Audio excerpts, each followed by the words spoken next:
ہر دفعہ ذکر کرتا ہوں چودھری صاحب کا کہ اللہ نے بڑی ہمت دی ہے اور مزید دیے رکھے. یہ جتنے کرسی پہ ہمارے بزرگ بیٹھے ہیں تو یہ بڑی ایک ہمت کی بات ہے، مگر نہ صحیح سلامت لوگ بھی باہر آپ کو نظر آئیں گے تو وہی توفیق والی بات ہے، اور بوڑھے بھی نظر آئیں گے ہمت کرتے ہیں تو اللہ ان کو ہمت دیتا ہے اور الحمدللہ بڑی خوشی ہوتی ہے.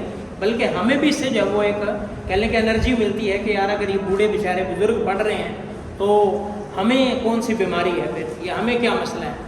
تو اللہ انہیں صحت تندرستی عافیت والے زندگی عطا فرمائے. اسی طرح خواتین کے اندر بھی ماشاءاللہ بزرگ خواتین ہیں لیکن ہمت کر رہے تھے، اللہ نے انہیں توفیق دی.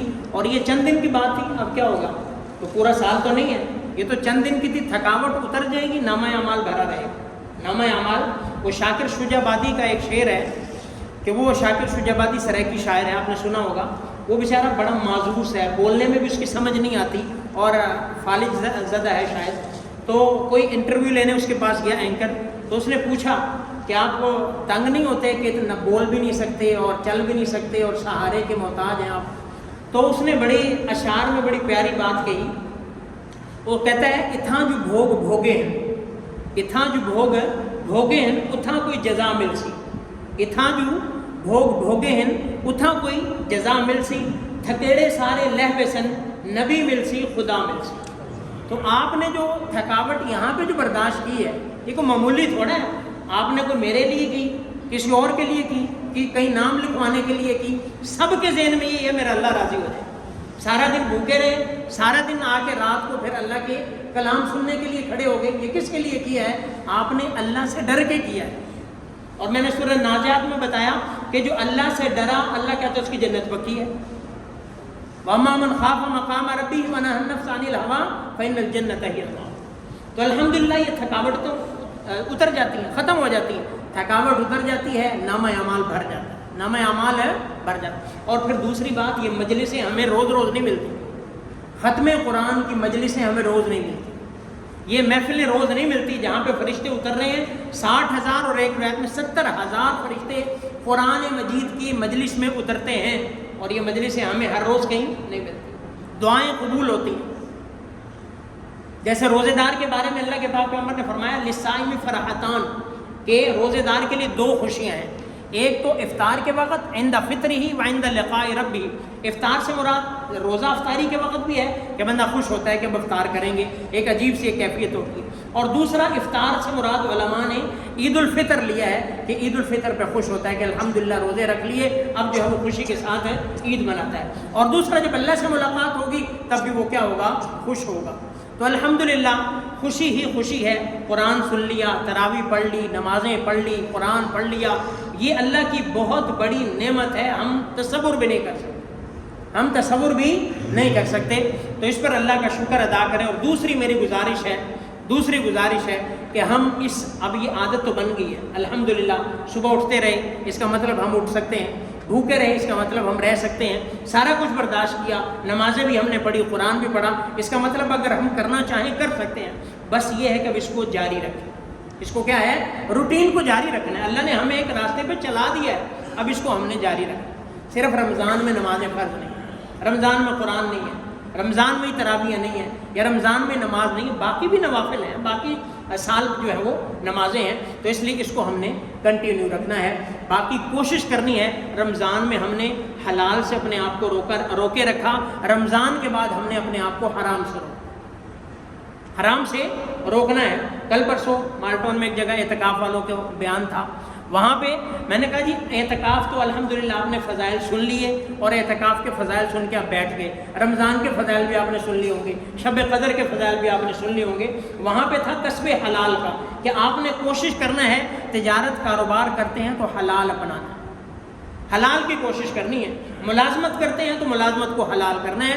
کسب حلال بہت ضروری ہے. معاملات کو ہم نے رمضان کے صدقے سے اللہ سے مانگنا ہے، یا اللہ ہمارے معاملات میں بہتر ہو، ہم معاملات میں بھی اچھے ہو جائیں، ہم معاملات اپنے ٹھیک کر لیں. تو یہ بھی آپ نے کوشش کرنی ہے کہ ہم اپنے معاملات کو بہتر کریں. جس فیلڈ میں ہیں ہم معاملات میں، بندوں سے معاملات، یہ حقوق اللہ سے بھی زیادہ ضروری ہے حقوق العباد کا ادا کرنا.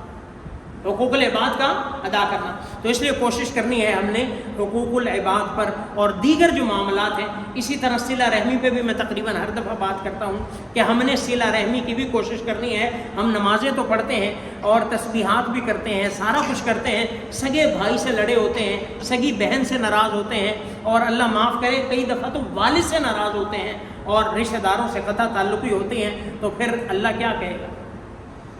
عرش پہ جو ہے وہ صلہ رحمی عرش پہ اللہ کے پاس موجود ہے. وہ کہتی ہے یا اللہ من وصلنی وصلہ اللہ ومن قطعنی قطع اللہ. یا اللہ جس نے مجھے جوڑا تو بھی اسے جوڑ دے, اور جس نے مجھے توڑا تو بھی اسے توڑ دے. تو یہ بھی آپ نے کوشش کرنی ہے. اور عید بھی اسی کی ہے جو صلہ رحمی کرتا ہے. خالی نئے کپڑے پہننے کا نام تو عید نہیں ہے. خالی نیا کپڑا پہننا عید نہیں ہے. نیا کپڑا یہ ہے کہ اندر بھی صاف ہو باہر بھی صاف ہو, اندر بھی چمک رہا ہو باہر بھی چمک رہا ہو, پھر مزہ ہے عید کا. تو اس لیے عید کے موقع پر, عید سے پہلے پہلے, رمضان کے بلکہ اختتام سے پہلے پہلے اگر کوئی ناراض ہے, رشتہ دار ناراض ہے, صلح کر لیں, دل صاف کر لیں, پھر دیکھیں اللہ کے محبوب بنتے ہیں, اللہ کے محبوب بنتے ہیں. آخری بات, اس دفعہ ہو سکتا ہے جمعے کو عید ہو یا ہفتے کو ہو. بہرکیف ایک جو بات عام طور پہ سننے کو ملتی ہے, لوگ پوچھتے بھی ہیں جی 2 جمعے 2 خطبے ایک دن میں جمع ہو جائیں گے, بھاری ہوتے ہیں. ہماری یہ عجیب یعنی کہ ذہنیت ہے. تو میں کہتا ہوں بھائی جو نماز نہیں پڑھتا نا اس کے لیے نماز بھاری ہے.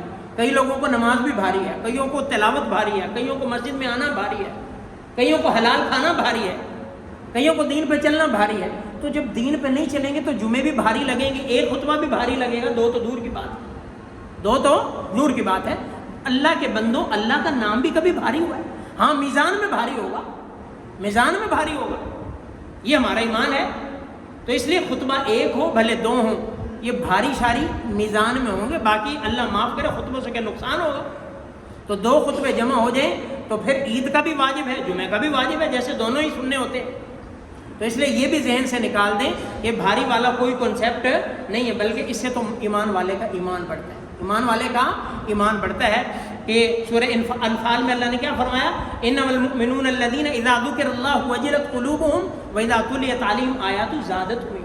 کہ جب اللہ کی آیات پڑھی جاتی ہیں تو ایمان بڑھتا ہے. ایمان کیا ہے؟ بڑھتا ہے. تو اس لیے ایسی باتوں پہ کان نہیں دھرنا چاہیے. اور لوگ باتیں بناتے ہیں, اور بلکہ میں نے تو یہاں تک بھی سنا ہے, کہتے ہیں جی محمد نام بھاری ہوتا ہے, اللہ معاف کرے. تو یہ جہالت ہے. اور کیا ہے؟ یہ کیا ہے؟ جہالت. تو ان چیزوں کا کوئی دین میں, اسلام میں کوئی تصور نہیں ہے. اللہ رب العزت ہمیں عمل کی توفیق عطا فرمائے. اور میری آپ سے پھر یہ گزارش ہوگی کہ جس طرح رمضان میں نمازیں فرض ہیں, رمضان کے بعد بھی فرض ہیں. جس طرح آپ لوگ رمضان میں تشریف لائے, اللہ نے توفیق دی, مالک کی توفیق سے ہوا, ہمارا کوئی اس میں کام نہیں ہے, مالک کی توفیق ہے, مالک کی. تو بس آپ نے کوشش کرنی ہے رمضان کے بعد بھی ایسے ہی مسجدوں کو آباد رکھنا ہے, رمضان کے بعد بھی ایسے قرآن کی تلاوت کرنی ہے, رمضان کے بعد بھی اسی جو ہے وہ معمول کو بحال رکھنا ہے. اللہ رب العزت سے دعا ہے اللہ ہم سب کو عمل کی توفیق عطا فرمائے. اور جنہوں نے تراویح پڑھی, قرآن سنا, اللہ جنہوں نے سنایا, قاری عبدالرحمٰن نے 15, اس نے سنائے 15, میں نے سنائے, اللہ ہمارا سنانا کو قبول فرمائے. کمی کوتاہی ہو گئی اللہ معاف فرمائے. کسی کو کوئی دعویٰ نہیں, قرآن اللہ کی معجز کتاب ہے, کسی کو اس پہ کوئی دعویٰ نہیں ہے. کمی کوتاہی ہو جاتی ہے, انسان ہے, اللہ ہم سب کو معاف کر دے. بس اللہ ہماری جس طرح ٹوٹی پھوٹی ہم نمازیں پڑھ لیتے ہیں, یا اللہ بس قبول تو کر لے. عمل کرنا ہمارا کام ہے, پرفیکشن ہمارا ہم کر بھی نہیں سکتے, پرفیکٹ ہم کر بھی نہیں سکتے, کوشش کر سکتے ہیں, وہ ہم نے اپنی طرف سے کی ہے, کرتے ہیں, نمازوں میں بھی کرتے ہیں, قرآن میں بھی کرتے ہیں, ہر چیز میں کرتے ہیں, اور کرنے بھی چاہیے.